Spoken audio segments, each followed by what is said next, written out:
Hello, everyone. Welcome to the Day with Trae, an evening special. I get to spend some time with some amazing folks from the Seattle Opera and specifically from X, The Life and Times of Malcolm X. I'm so excited because tonight we have Anthony Davis in the building, the composer of this phenomenal opera. We also will be speaking to Kenneth Kellogg, who plays Malcolm X. We also have Leah Hawkins in the building, who plays Louise and Betty, so you get to see her multiple roles in this amazing production. And we have Ibidunni Ojikutu also joining us, who is a part of the ensemble and a local Seattle area resident. So we're so excited that we have a plethora of folks from this phenomenal production that we'll be speaking to today on this evening special. I want to thank you all for joining us and watching as we get some specific insight from these amazing folks about why you need to be seeing this show and some of the background as to how this show got to be. So I get to start off with my first question and welcoming the panel. Welcome, all of you. Thank you. Yeah, mics. There you go. Yeah. Glad to have you all with me today, and thanks so much for giving us some of your time. I know rehearsal schedule is very intense, so thank you so much. I got to start with you, Mr. Davis. I mean, you are known as the Black Dean of Opera, and reading up on you, you've really allowed for your talent to be a part of so many different productions, but this is one that you wrote in the 80s, and so I want to hear about the beginnings of this opera specifically. What made you say, I need to bring Malcolm X's life to the stage in the opera? Tell us more. Well, it's a long story. My brother was in a play called El Hajj Malik, and he played the role of Malcolm X in the play. And so I went backstage to greet him after his performance, and he said, well, you know, the autobiography has so many references to music in it. You know, and maybe it would be great to do a musical about Malcolm X because you could basically tell the history of jazz from 1940s to 1960s through Malcolm's story, and it mirrors Malcolm's story. And I thought about it. I said, well, he's really a tragic hero. I think it's an opera. It's an opera, but so some of the ideas of the music evolve as the music evolves in terms of the evolution of jazz from the late 40s to the 60s is in the opera. It's embedded in some of the opera, but at the same time I had to find more unifying themes that would work so it would tell his story. Yeah, well, this is something I think a lot of folks are trying to figure out right now. I mean, this specific opera is buzzing in Black community, I can tell you that.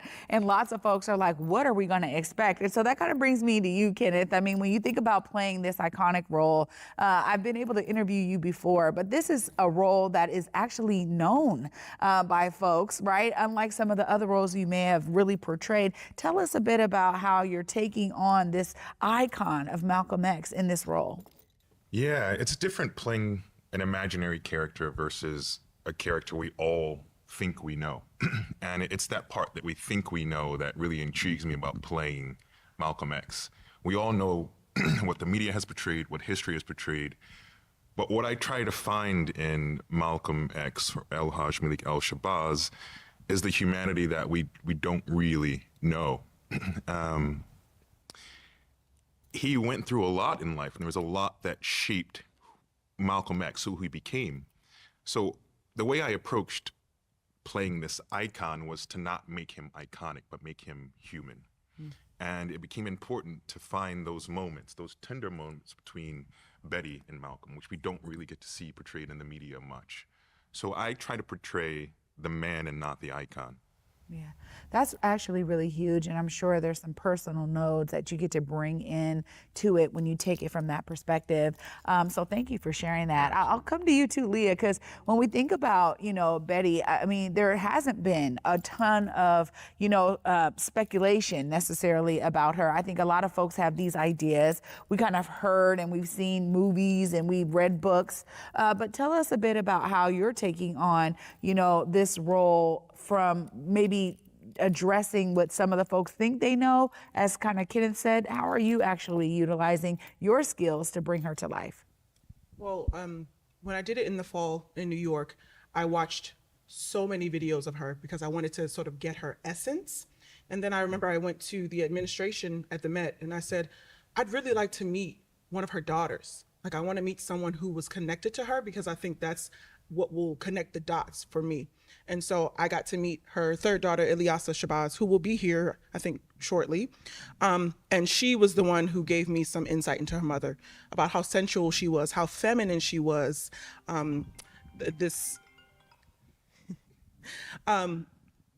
Just it helped me find her, because I like you said, we think we know these people and we have no idea who they are, and we get a glimpse of who they are through videos. But to meet her daughter and have her daughter say, "You look like my mother and you remind me of my mother," that really helped me find who she was, for me at least. Well, I'll say, that's got to take on its own kind of node. I mean, we talk about actors doing method acting, right? And what it means to get into character. And it's great that you had that opportunity to connect with her and really find some of those nuances that you're able to really portray, but also kind of get that confirmation, even like saying, you look like my mom, right? Like that's a huge node to, you being in this role. So thank you for sharing that.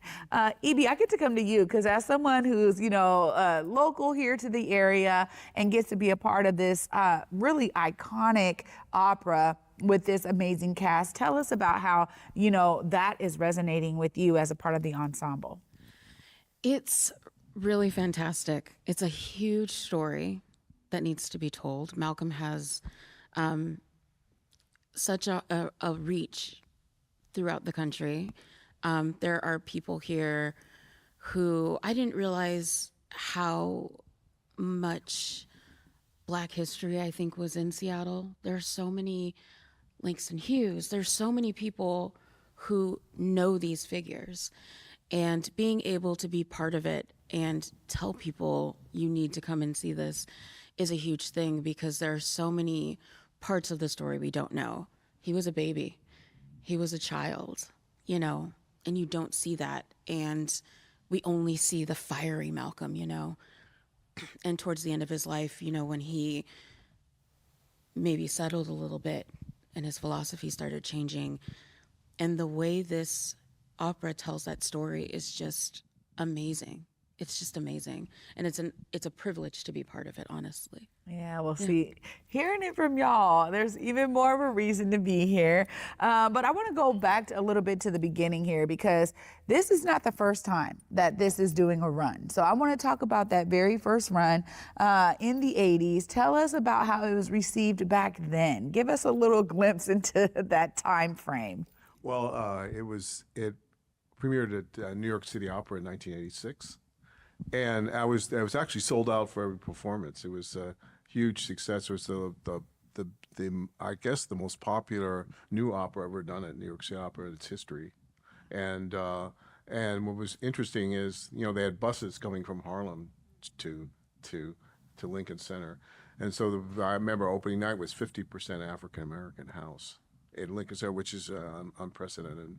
And so it was very exciting. It's very exciting also because Betty Shabazz was alive. So I met with Betty before the opera opened, and so that was an incredible experience to get to know her and have her come, and her daughters came. I knew Athala, the oldest daughter, was a friend of mine, so I knew her, and so that was a really exciting part of it, and. So, and it was also, and think about that time, it was Jesse Jackson ran for president in 84. So this is 86. So fresh in the minds and people in New York were Farrakhan, and Farrakhan provided the security for Jesse Jackson and so there was a kind of a little more controversial then about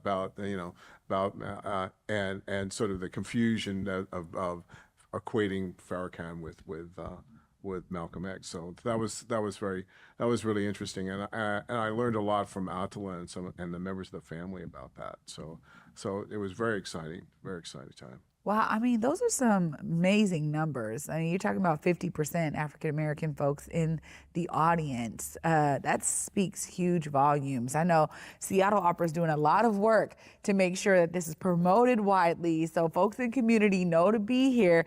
But that's a beautiful even scene that you just set for me. So thank you for sharing that. And Kenneth, this is one of those things where you always, I think, from every role that you play, you're learning more and more about yourself as an opera singer, as a performer. Tell us more about some of the ways that this role is impacting some of that learning and growth of your own, personal plethora of skill set. I can address that on multiple fronts. This is probably one of the most difficult operas I've ever had to learn. It's from just a physical standpoint, it's a very physical role. Emotionally, it's difficult to think about putting yourself in the shoes of such a figure who had to deal with so much and fight for Black people in this country. Just his growth, realizing his journey from being a child to being lost in prison to being found in the Nation of Islam to realizing that the Nation of Islam wasn't for him and then becoming a citizen of the world. As a Black man in this country and as an artist, the parallels of finding oneself in a situation and in a circumstances that isn't built for you, the level of growth on both levels. I identify with that journey of finding oneself in life and as a Black man in opera. That's one aspect. And then realizing the history of Malcolm's life. We talk about, we didn't have the Black Lives Matter movement back then, but that's all Malcolm stood for. In a very harsh environment, where he could literally be killed for speaking what he spoke. We are dealing with very similar things today. So identifying with him in that fight and our current fight for Black Lives Matter is a huge level of growth, and his savvy of how to deal with that on the national stage and on the world stage. It requires you to grow and think beyond oneself. Yeah, I can only imagine, right? I connect to all of you as a thespian kid myself, right? Just being on stage and what it means to be able to take from every role that I was in, just my own personal experience, to then realizing that it was showing me some things about myself, especially through that characterization. So that's really great to hear that too, that there's always going to be those nodes. Leah, when you think about some of the ways that this role is impacting kind of your pedigree of roles that you've played, tell us how this stands out and maybe some of those things that you're taking away as well. These roles have really stretched me as an artist and an actress. They were real women. And so there's a certain level of respect that I want to bring to them. And so in bringing that respect, I take them on in a different way than I do other characters. And so I have to really fight myself not to go there truly. Like I walk off stage and I say, this is not real. This is not real. That is not my story or my experience. I have to do that every time I walk off stage because it's easy to take that on because of the reverence that I have for these women. Yeah. And quickly too, the difference of playing Louise and Betty, how do you switch it up and make it different and give that different experience to the audience? Well, when we see Louise in the opera, she's already coming undone. Right. So we don't really get to see who she was before then. And so I think that's part of the difficulty for me is because there's no resolution. Right. You come in, she's going nuts, and then that's it. Right. And so then you switch over to Betty and I can finally be grounded and be centered in who I am. To get sort of spooky, I think of Louise as like heart chakra. And then I think of Betty as root chakra. Right. So more grounded and centered. That's a great way of putting it. And I'm with it. I definitely, now you've painted a full picture for me. So thank you for sharing that. Ibi, ensembles are always such a major part of any opera. We have main characters, they're doing all these things, but I think the audience really resonates with the continuity that the ensemble can bring. Can you tell us more about how being a part of that is really helping to kind of cement the story in certain ways that are bringing the audience along? It's really interesting because Anthony has managed to make us both individual characters and like a Greek chorus. So in the beginning of both acts, we come in and we're very much a community, but we're individual characters. And then there are these amazing scenes. There are parts that I sing where I'm like, okay, you're not a singer, you're a trumpet. Where we're clearly, part of the orchestra and we're a Greek chorus and there's this amazing interaction happening in front of us, but we're straight ahead and we're setting the scene and we're just part of, the rhythm section. We're commenting on the action that's happening and like setting, the scene while the dialogue is happening in front of us. And it's really fantastic. And I honestly think that probably the Greek chorus parts are maybe my favorite because there's like a dreamy one. And then there's a really kind of percussive, like syncopated one. And there are just these beautiful, beautiful moments. And you don't really get it until it's with the orchestra. And so it's just amazing to be able to kind of help switch the mood. The way the way we change as Malcolm changes is just mind-blowing as well. Yeah, who would have known? So this is another piece why I'm so glad that all of you are here, because we're getting a full breadth of what the audience can expect from this amazing show. Y'all, we're already starting off on a really great foot here, and I'm so excited again to have all of these amazing folks in the building with me. We're going to be following up with some more questions and diving a little deeper right after this short break, y'all. Stay tuned. You're watching The Day with Trae, an evening special. Africatown Plaza is our latest affordable housing development project. It's 126 units of affordable housing over community commercial space. It's the first time in my career, and I've been doing this for 10 years, that I was able to design for people who look like me. Africatown Plaza is a beacon of hope. Africatown Plaza is a love letter to the community.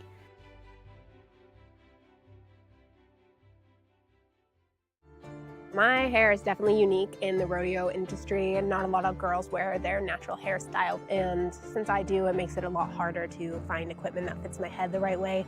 When I speak about being unique, that's what I mean is why should we have to change our hairstyle for safety maybe? Why can't they create something for us to be ourselves in and still be safe on the trails?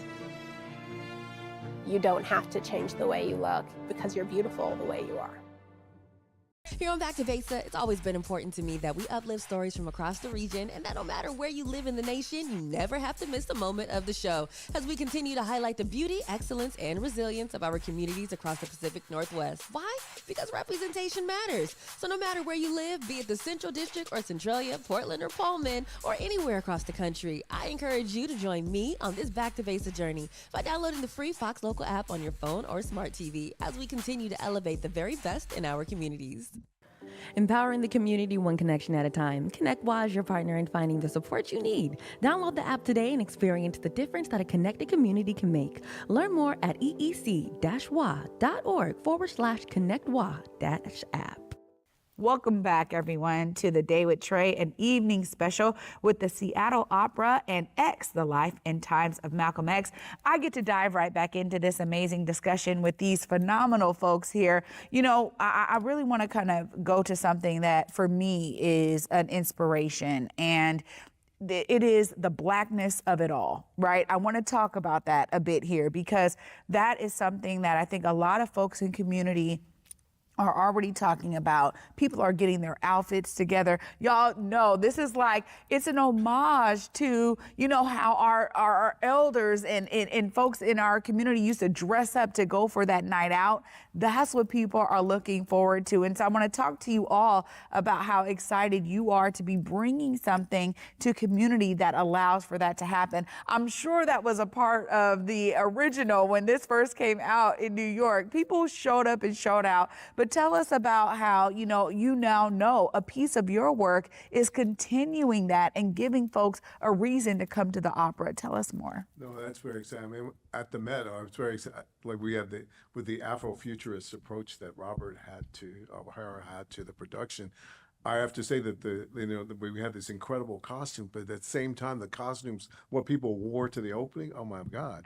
I mean, that they were really. I mean, it was really like it was like kind of Black Panther come to life. It was unbelievable, and so it was very exciting to me, and I think and it's meaningful for me that the piece could be such in a way show our pride in our history and pride in our heroes and that we celebrate together, and a way we can celebrate together an incredible life and journey of a person who transformed our world. Yeah, that says a lot. Kenneth, you've done roles here in Seattle before, but this is going to be a bit different. I just want to hear how that's resonating with you, because this is going to be different. It's different, yeah. It makes me think of Malcolm's journey. We often think of Malcolm as suit, Muslim, bowler hat, but Malcolm was a pimp. Malcolm was a player. He sold drugs. He was from the streets.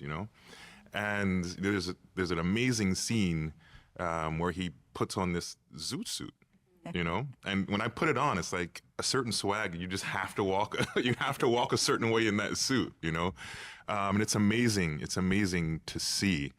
So I also try to bring that to Malcolm on the stage. He's from the streets. He was in the jazz clubs. He was a great dancer. He was a singer. He had a certain swag that I think we often forget. Yeah, that's important. I think folks are going to be looking for that. So I'm glad that there's some elements there where we can really sink our teeth into that. Leah, when we think about just kind of the nature of Black folks coming to the opera, feeling like they actually have a reason because of something that you're a part of. Tell us about your response to that. Oh, it's just so exciting. I love seeing Black folks get dressed up to come to the opera. Like no one gets to puts an outfit together like Black folks do. And I had patron friends who were coming to me afterwards like, oh my God, the outfits in the audience were amazing. And they were like, the excitement in the audience was amazing. It was so different. The way it sold at the Met was exciting. To see that house full, you don't see it full for everything. When I went to I went to see it in Detroit because I knew I was going to do it and I wanted to see it. And Detroit Opera had their first sold out show in 10 years because of X. And most of the house was Black. And like that's what this can do. That's what bringing these kinds of stories to the stage can do for opera and for theater. Yeah, no, 100%. I mean, for me, Ibi, there's something special about Seattle Blackness coming, through, this is folks from King County, Pierce County, Snohomish County, folks in Western Washington. I think I'll say all of Washington are really excited about this, but as a local, resident here, just give us a little bit of the difference and maybe some of the ways that you may experience the difference based on maybe some of the other roles that you've played. It's not going to be quite the same. So my friends and I coined this term, the SeaTac Black, a couple weeks ago. And it is just all of the Black people in the area, and they are going to show up and show out. Everyone that I've told or that I've mentioned, like, oh, what are you doing? I'm like, I'm doing X, Life and Times Malcolm X. Wait, what? Yeah, it's an opera about Malcolm X. Make a note of that. When is it? I need to know.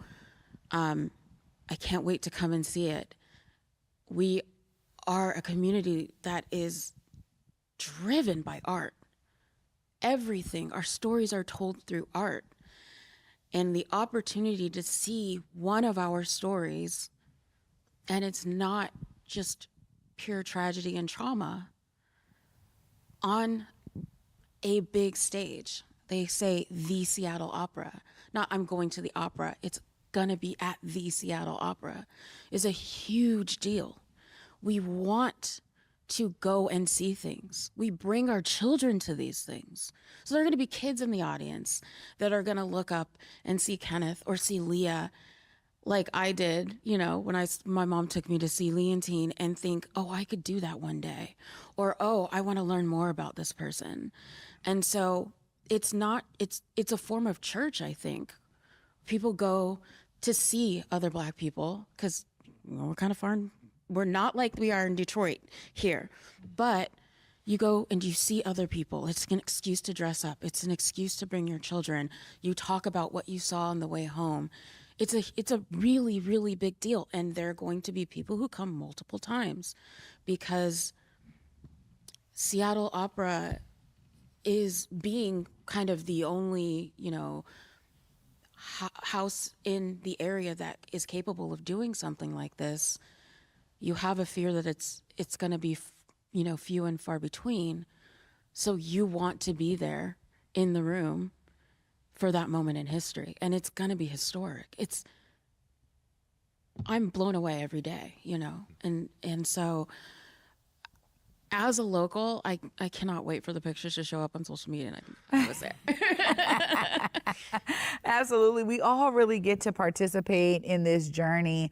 And to be honest, we already understand the just kind of iconic nature of it and really the depth that it's bringing to this area specifically.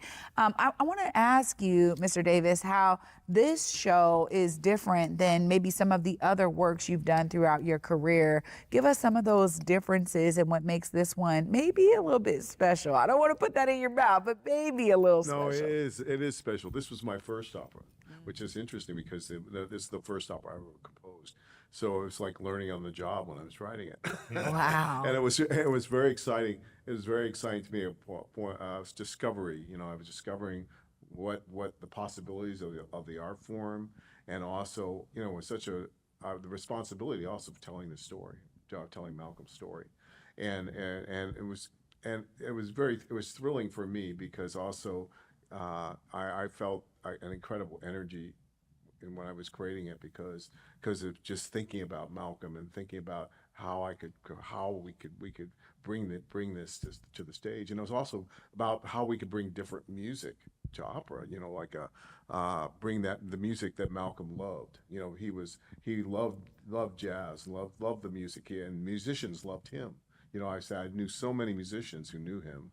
You know, some of my mentors, like Max Roach, was a mentor for me, and he was very close to Malcolm. So I knew that he was very much a part of the music. You know, what the emergence of the music in the '60s of Coltrane and Miles in the '60s, and you know, and Sonny Rollins and Max Roach. I could just go on and on.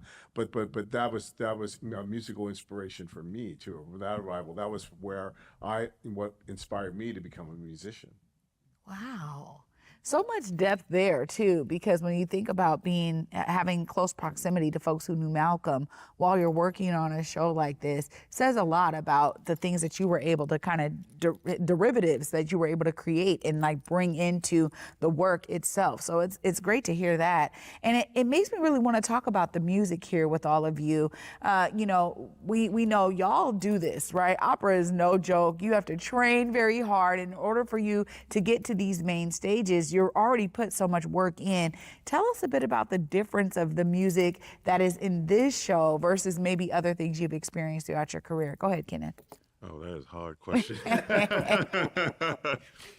Oh, the composer sitting right here. I will say, it's challenging. You know, I think part of that jazz element is, you know, there's a freedom that goes along with it, and writing that down is difficult. The meter changes. It's no secret. The meter changes in this opera are mind-blowing. So there's a lot of counting. There's a lot of finding the groove. And I think that's our job as artists and musicians, is finding the groove of the composer. And everyone feels things very different. So finding how you fit into the composer's groove is really important. And because the styles, you know, in this piece, listening to different styles that were influential in the writing of the piece, they all have different grooves. And you have to find your way. In every scene, there's a different groove. You know, there's a prayer scene that's really solemn, and, you know, the groove is easy. And then there's a scene where Malcolm is, you look at the videos of him, and he's just, his eloquence in what he's saying, and the venom which he's saying with, it's in the music. and you have to find that. So it's difficult. It's difficult sometimes, but it's also very rewarding when you find it. Well, how are those challenges resonating with you, Leah, when you think about the differences of, the music here versus some of the other roles you portrayed? Actually, funny enough, one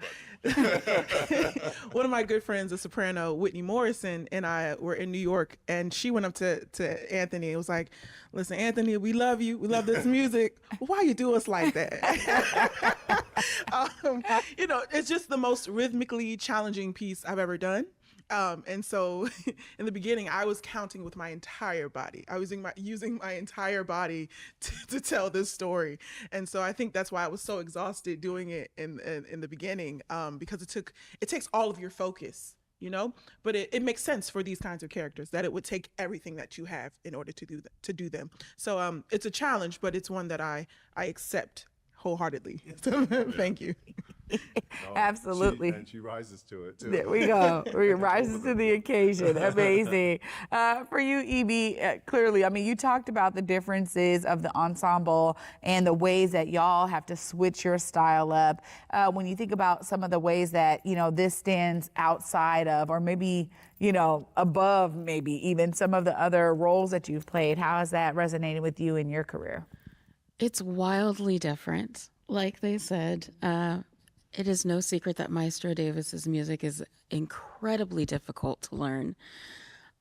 Myself and Elena Lewis, the other soprano, are the only two new members of the ensemble. So we came in with people who knew what they were doing, which is great. It's really hard to learn on your own. You have to have all of the other pieces of the puzzle. So when that Met broadcast happened, I was there with my voice teacher sitting right next to me with my score in the theater.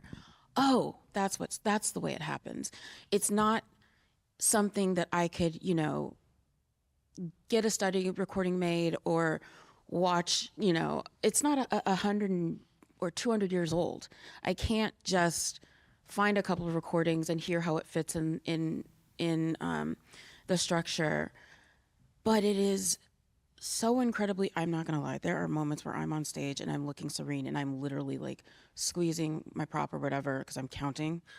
Like if you can see these little chubby fingers, you will see like 1, 2, 3, 1. That's me counting. But it is also, I have discovered parts of my voice I didn't know were there. There's an extension in there that I didn't realize until my castmates were like, "Oh yeah, that's in there." Because I have to. You have no choice. Maestro Davis's music is demanding and unrelenting, but also so incredibly rewarding.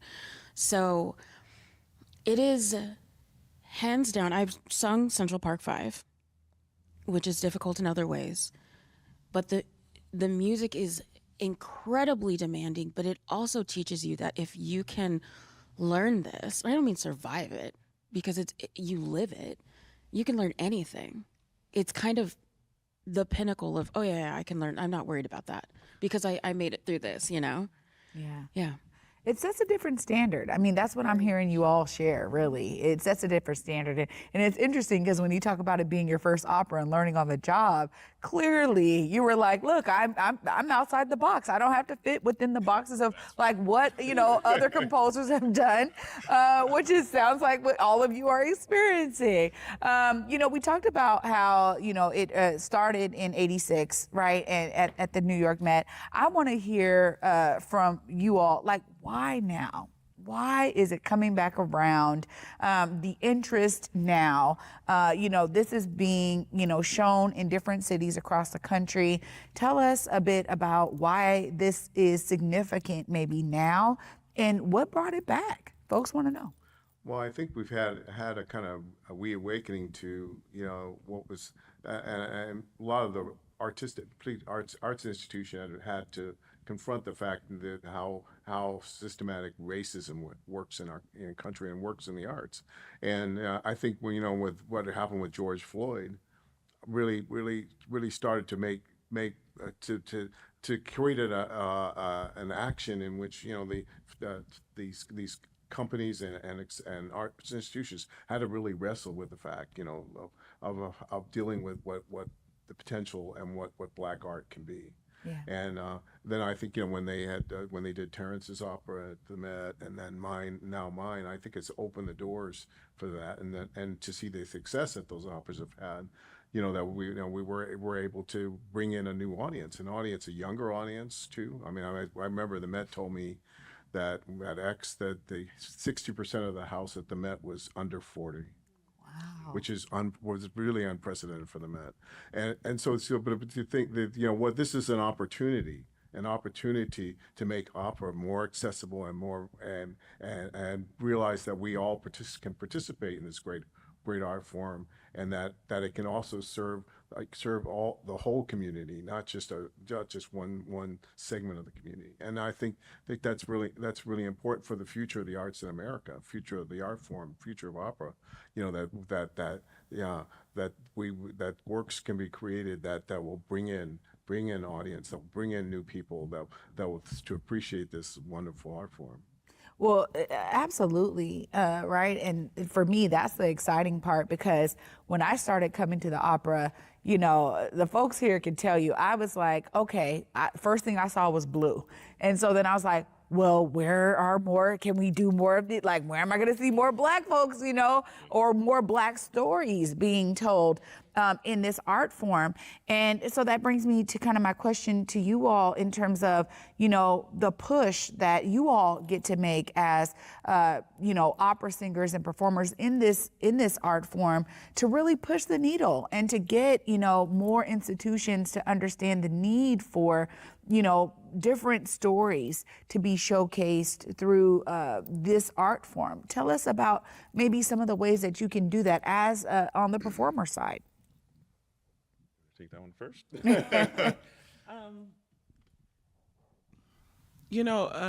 I'm not sure that I have ideas as much as I've been saying this, and I will continue shouting it from the rooftop, is that ideally that telling these stories will be something that is so normal to us, that it's not a big to-do, that it's not something that we have to make a big fuss about, that we are so used to seeing this on stage that it's like, I want to see the Black stories, I want to see the Hispanic stories, the Asian stories, Pacific Islanders, whatever. I want to see all kinds of stories on stage, and I want people to be used to it. Yeah. So I did a Bohème in New York last year, and a group of Black people came to see Bohème because they saw a Black person was in it. Yeah. So ideally we're going to see our traditional works because you're seeing the casting reflecting our world, and reflecting your own community. So for me, I've been Black my whole life, right? And it's something I've been so proud of. And it's not something that I have to say, I'm a Black woman. Like, you see it as I walk down the street every day. And so I want to feel I am normal, and I want everyone else to feel that too. Yeah. Not only that, I would say another thing, not only have we been Black our whole lives, we've been artists as well. We have the same training as everybody else. So we're not just artists January 15th through the end of February, you know.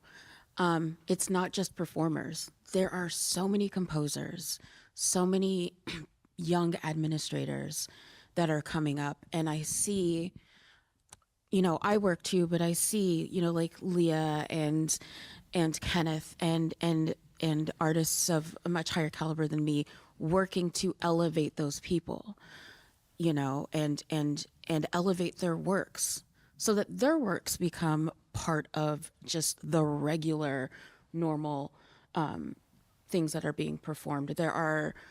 I can think of maybe 5 or 6 young Black composers right now whose names I hear come up all the time. And that is amazing because I want to see them performed as much as Brahms, as much as Schubert, you know? And another thing is that I'm seeing where we are not so desperate for work. We are creating our own opportunities. So we don't have to accept those pieces or those things that don't make us feel great and don't make us feel like artists, that make us just feel like bodies. And that is a massive power. That choice is a huge power. And I'm here for it and I love it and I cannot wait to see how much power we gain. I will jump in And I didn't want to go there, but since we're going there, personally, I mean, I understand the need for the term black opera, but I personally don't agree with it, and I personally hate it. Mm-hmm. Because stating it simply puts it on the side, as this is black opera, which separates it from opera. And it's opera. We're telling stories. It's not something that's totally different because it's simply, telling a story of a certain people. So to Leah's point, I would love to simply just have this conversation about opera and the stories that are told. It drives me insane when I see a production at a company and they promote the two leads as, oh, these two black leads are changing opera. Really? They're just simply doing their jobs and telling their story. The fact that they're black is special, but it shouldn't be special because they are performing at the caliber of any other opera singer, black, white, yellow, brown. They are simply doing their jobs and being great artists.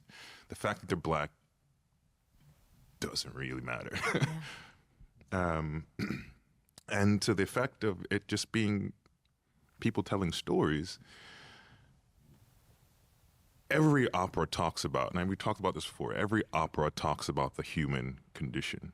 And to separate black people from that human condition does us a disservice. We've been in this era of, black operas being told.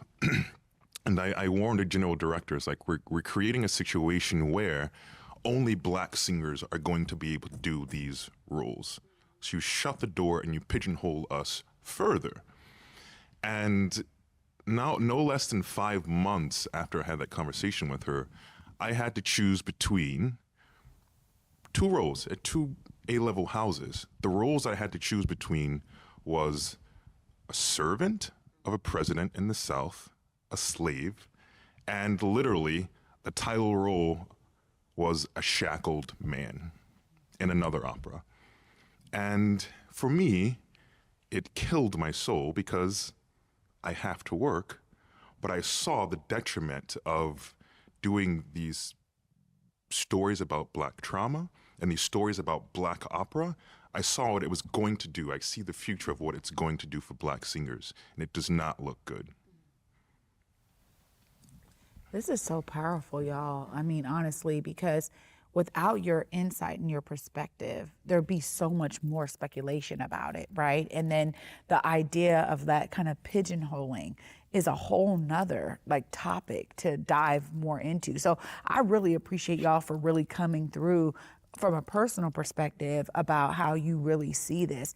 And I'll say this too, that I think it's like with theater or any other ballet, opera, whatever, at the end of the day, it's all storytelling. And we do talk about it like that. But I think there's so many people who get, I guess, in a sense, they are looking for stories that represent their lived experience. And when they're few and far between, they're less likely to attend, right? And so I think there's a lot of art houses that are looking to be like, well, how do we diversify our storytelling, which is exactly what you're saying here, right? Is that there's a need to be able to showcase stories that bring people to it, because not only is it the young person who may see themselves and say, oh my gosh, I could be Leah one day, I could be Kenneth, now because I have an actual example of it, but there's also all age brackets who get inspired by the fact that, man, now our stories are great enough to be told at this level, especially when you look at the history of exclusion. So I love diving into this, and I'm sure we could talk more about it. So I appreciate all of that realness here. Y'all, we're going to continue this realness because we are going to have another short commercial break. And when we come back, we're going to be wrapping up some more reasons why you need to be getting your tickets to X, The Life and Times of Malcolm X, right after this. Y'all stay tuned. Seattle Opera presents one of the world's most popular operas, Mozart's The Magic Flute. Called an international sensation by LA Daily News and dazzling by San Francisco classical voice, this new to Seattle production featuring eye-popping animations is perfect for the whole family. Don't miss Mozart's The Magic Flute, February 22nd through March 9th at McCaw Hall. Details at seattleopera.org. Ready to be intentional with your spending? Whether you're gifting it or using it for yourself, the Buy Black card allows you to shop at many different Black-owned businesses across the greater Seattle area, like Love a Latte, Dramer Ice Cream, Motis Beauty Supply, Pizza by Ruffin, The Spa House by Queen Care, and so many more. You can see the full list of participating businesses when you sign up for your Buy Black card at intentionalist.com. And thanks to our friends at BECU, you'll save 20% when you load your card. Spend like it matters with the Buy Black card. Confused about Medicare? Solid Ground statewide health insurance benefits advisor, Sheba, are well-trained volunteers who can help you understand your Medicare rights and options. It's free, unbiased, and confidential. We offer webinars and individual phone consultations. For more info, go to solid-ground.org/Medicare-info.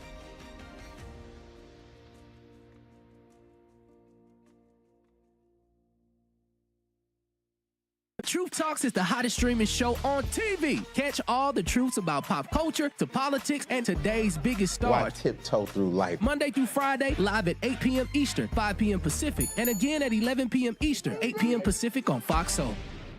Welcome back, everyone, to the Day with Trae, an evening special, Seattle Opera X, The Life and Times of Malcolm X.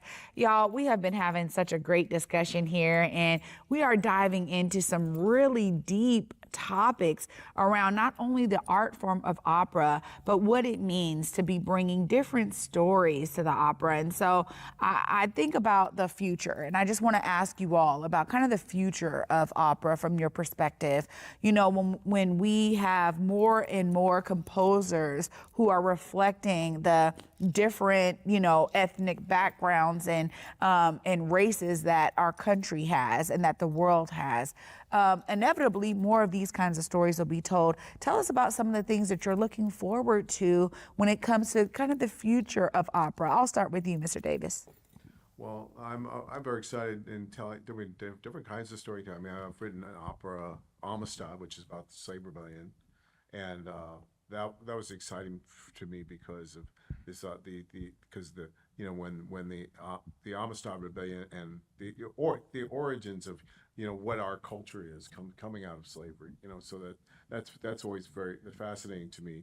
And I also did an opera about Native American story with trial of standing bearer called Wakanda's Dream. So, but I think there's so many great stories to be told, and I look to the future. I have a political bent in my work, and I'm sort of continuing with that. I'm working on an opera now called Pancho Rabbit and the Coyote, which is about the border of Mexico and the United States, and so I'm very interested in exploring that as a children's opera with animal characters, kind of like Animal Farm or Cunning Little Vixen, but also there'll be probably an orange snapping turtle who's building a wall as part in the opera, but that's fun for me. I like the idea of playing with things that resonate today.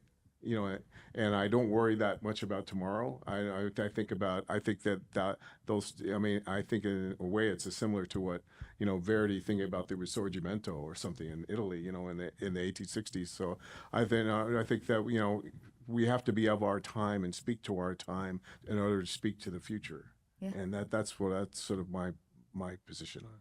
Yeah. Well, and they also create iconic pieces that people want to always bring back. I mean, I think about some of the operas I've seen, they were written so long ago, right? They are just such classics, but they keep showing up, right? In the repertoire of what's being shown because people keep wanting to see these stories. So I love hearing you say that. Kenneth, when you think about some of the things that, is exciting for you as being someone who's in this art form now, some of the things that you're kind of seeing trending out there, what are some of those things for you? I think diversity is only an asset. With as many voices you have in the space, I think the more beauty there is. So I think the more we foster the education of composers in the tradition, of opera. I think it only is an asset for the long term, for us as artists, for the long term. But to your point, you know, the operas that we love have been around for a long time, and we continue to show them for a long time. And I'm a big proponent of the reason why they are continuously told and have been told for so long is because they speak to the humanity of everyone. They aren't separate, and the stories aren't separate. They were told from a certain perspective and produced in a certain perspective.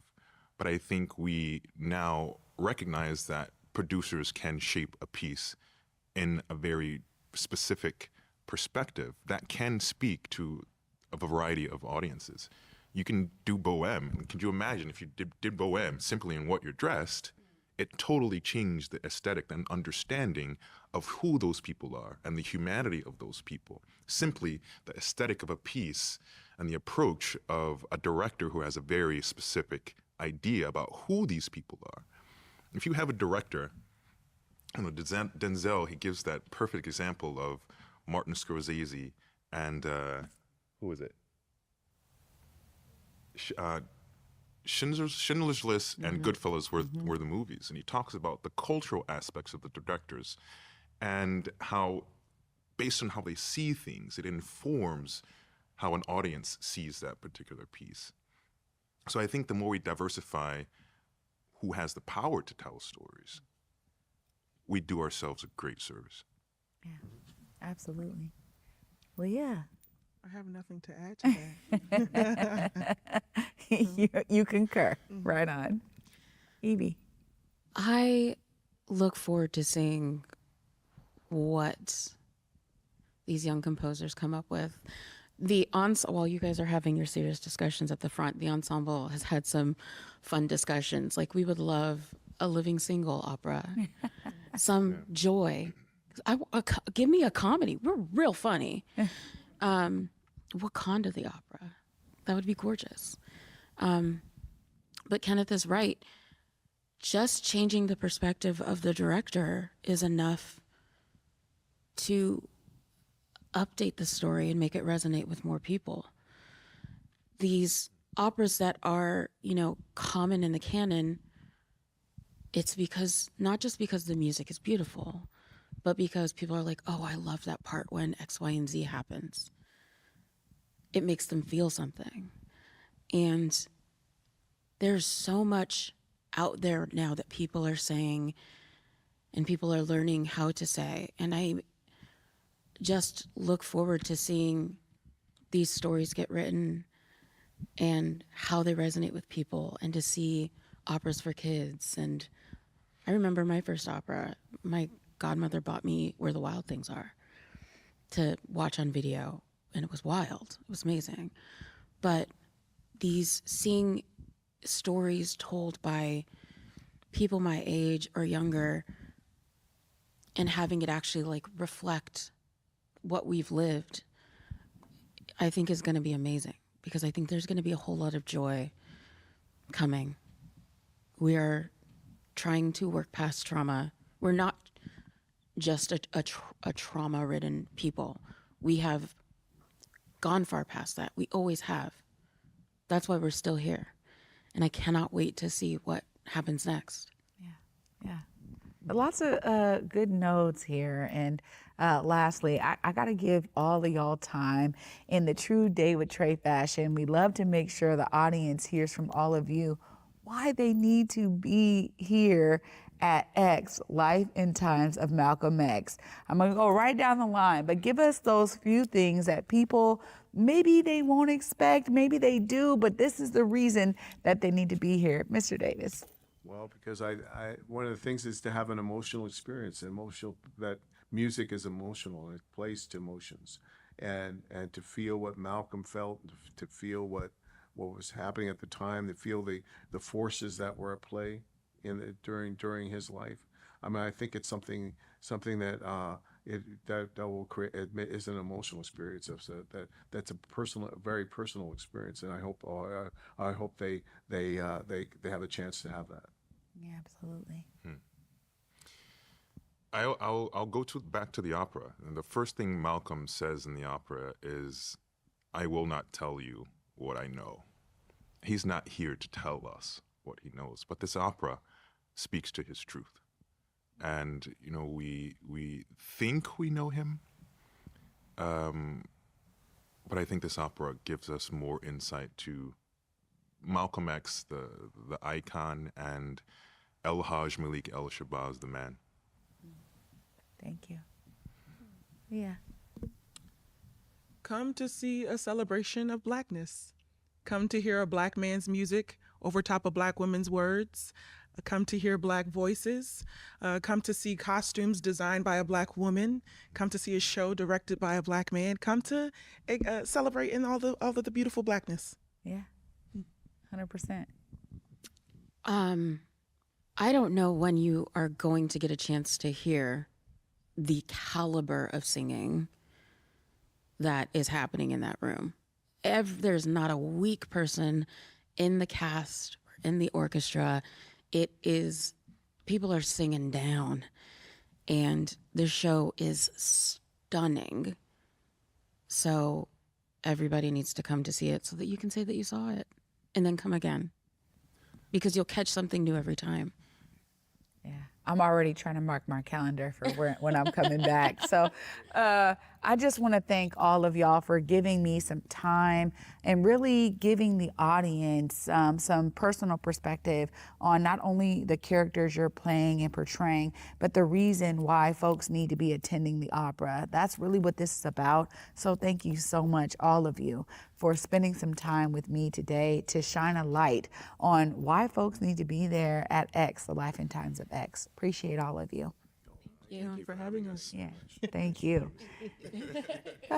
Y'all, this is what we're talking about here. I have been on a long time journey with Seattle Opera. I want to give a huge shout out to all of the partners there who have really helped to make this happen, but who also opened my eyes to the powerful art form of the opera. You know, I was not someone who ever attended the opera before Blue, and y'all have been on this journey with me as I've been exploring not only phenomenal opera singers and cast members who've come to the Day with Trae, but now to be right here in the Opera Center talking to this phenomenal panel about this amazing, as we heard, stunning show in X, The Life and Times of Malcolm X, and why we all need to be there. Now, this for me is really where I get the opportunity to utilize this platform to elevate so many different voices that bring to life for all of you, not only reasons why you need to be attending,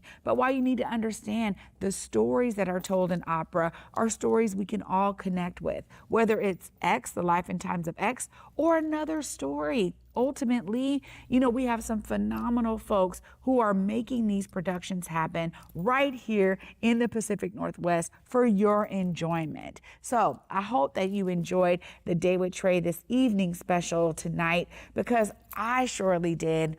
Y'all know I'm inspired by everything folks shared here tonight. Not only can you be inspired to be a part of the solution as they are in being folks who are telling these stories, but you can also be inspired to give opera a try. If you've never shown up at Seattle Opera right here at McCall Hall, you can definitely come on down for X, The Life and Times of X, and let it be the first opera that you get to experience so you understand the nature of these phenomenal talent of folks that are going to be hitting that stage. You do not want to miss it. And I'm going to just encourage you to show up and show out for the Pacific Northwest, because this is hitting other cities. We want to make a statement here up here in the PNW, and you get to be a part of that. So make sure you get your tickets and come and see this phenomenal show. Thanks again for joining me on this Day with Trae, an evening special.